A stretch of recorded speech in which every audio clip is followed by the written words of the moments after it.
Thank you very much, Vishnu. Akbar. Ladies and gentlemen, when Akbar was talking about the two bookends, he spoke about the below 35s being the future. What he didn't tell you was the other bookend of the plus 60s who are the past, or will very soon be the past. Let me just say that just to demonstrate how past, he came here with a fancy gadget and spoke, but at the end of the day, he was the connectivity he talked about was actually electricity rather than internet. So I have followed the past and I have everything on pen and paper. When I joined the Foreign Service in 1974, the conventional wisdom had it that diplomats were not meant to be seen or heard in public. In fact, most of us in government believed in the ideal of what was called the faceless bureaucrat. The only mass medium was the print medium. Some engaged with it, but discreetly, quietly, and in a detached manner. Some still do, incidentally. But overall, we were required to be very little visible and encouraged to work in anonymity, except through structured engagements of a very formal kind. But as this function demonstrates, all this has now changed. Communication has become essential to management. The requirements of communications have also changed and have evolved, and so have we in the Ministry of External Affairs. We have adapted and adopted to these new demands of technology and means of communication. Over the last 2 years, we have changed our appearance in multiple ways. Take, for example, our website. Since last year, it now has a new look. It attracts more than 3 times the visitors than the old version did, and we are on course to get 1 million visitors in the first year of its launch. This is in fact about 4 times the annual number who visited our earlier website in the last year when it functioned. Our common digital identity is falling in place. All Indian missions are adopting similar templates. So if you look at the MEA website and that of our embassies, say in Tokyo or Cairo or London or Caracas, they now have common templates even though they are on different continents. There was some skepticism over the suitability of this scheme when plans were laid out for it in my office just under 2 years ago. It is still a work in progress, as you will discover. 50 embassies have already adopted the template and made the transition to the new digital identity.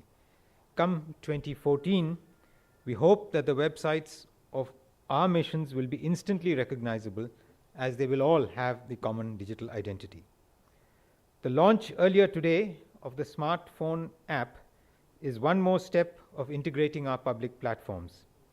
As was explained, all our public services can now be accessed through this one simple means.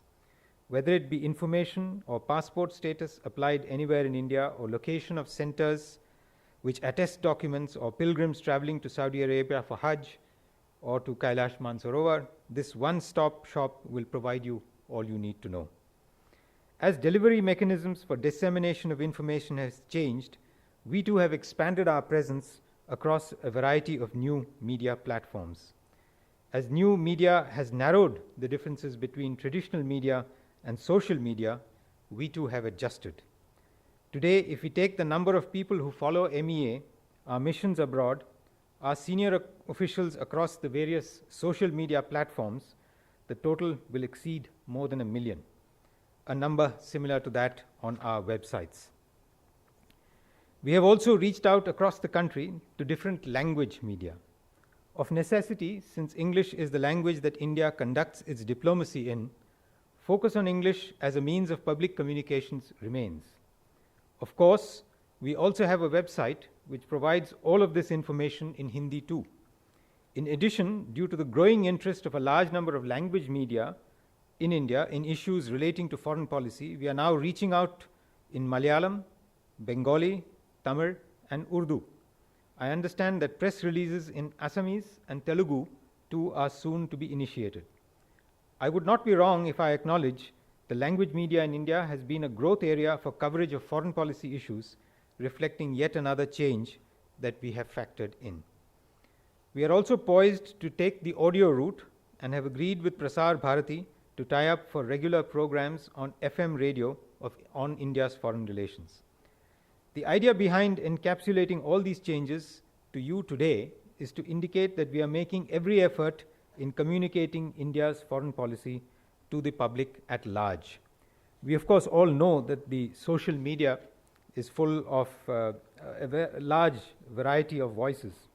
In the old days, when briefing the media, one had to be, I'm saying pre-1970s, one had to be cautious and follow the advice given by an old teacher to a young teacher.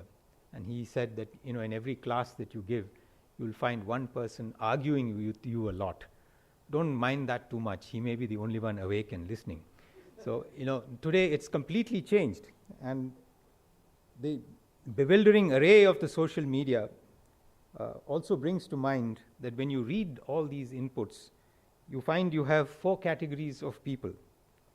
Some who say what they believe, some who believe what they say, some who say what they do not believe, and some who do not say what they believe.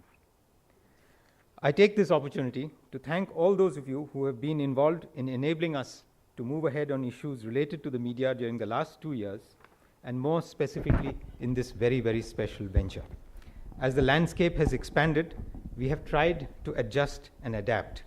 The help we have received from all of you has been crucial in this, and I thank you all for being present today. Thank you.